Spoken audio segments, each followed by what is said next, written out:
आशिकनि लाइ आवाज़ उथारियो आहे। हींअर बि असां हींअर कोर्ट में मौजूदु आहियूं, शाम जा 5 थियण वारा आहिनि, पर मां सम्झां थो साईं ऐं इलाही भिकक जेको कराची जो मौसम रहियो आहे, कराची जी जिदोजहद जे हर अमल में गॾु रहियो आहे, मां सम्झां थो त उहो बि हिन जिदोजहद में मुसलसिल तकलीफ़ ऐं पीड़ा में रहियो आहे ऐं मुसलसिल हिते कराची में सिंधी माण्हुनि जी वारसी कंदो रहियो आहे ऐं सुबुह खां वठी कोर्ट में बीठो आहे।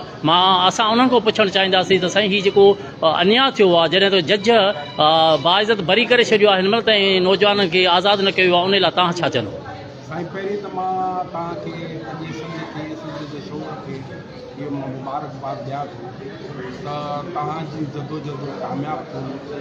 जेको खंबे गुम कयूं ॿ नौजवान गनीमान जांडियो ऐं शर्मा मीराणी, उन्हनि खे 5 ॾींहंनि जे अंदरि लाइ न त ईअं थींदो त सालनि जा साल थी वेंदा आहिनि असांजा कारकुन कमु हूंदा।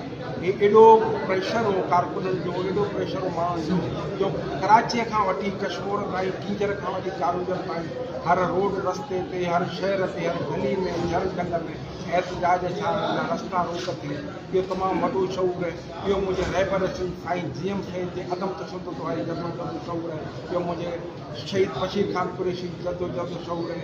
अॼु असां पंहिंजे हिननि कारकुननि सां मुलाक़ात कई ऐं जजनि बाक़ाइदा बाक़ाइदा बरी कयो। तव्हां ॾिसो, हिन मुल्क जो कानून आहिनि, हिननि मुल्क टोड़ी बि पाण जॾहिं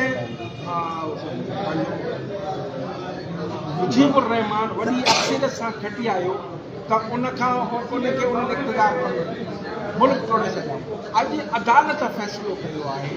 पहिरीं अदालत खां मथां क़तल थींदा हुआ, अदालत खां मथां माण्हू खंबे गुम कंदा। अॼु हिन हिकिड़ी नई तारीख़ रक़म कई आहे जो जज चवे थो त बाबा हिन वटि कोॾो हिन बाज़त बरी कया थो ऐं अदालत खां उनखे खंबे करे। इहा आहे हिन जो सिंधियुनि खां ख़ौफ़, रियासत सिंधियुनि खां एॾी ख़ौफ़ज़दा आहे।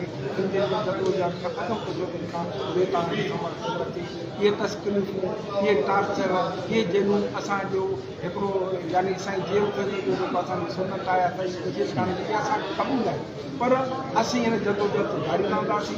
भले तव्हां असांखे टार्चर करियो, असांखे खॿे खणी वञो, असांजे मथे चिरल लाश ॾियो, असांजा कोयलो थियल शहीद मक़सूद खान वांगुरु लाश ॾियो, असां हिन जदोजहद रहंदासीं ऐं पंहिंजे सिंधियुनि जी, पंहिंजी सिंध जी, पंहिंजी साईं लख कुर्ब साईं इलाही भिक कया, चयो त साईं असांजे मथां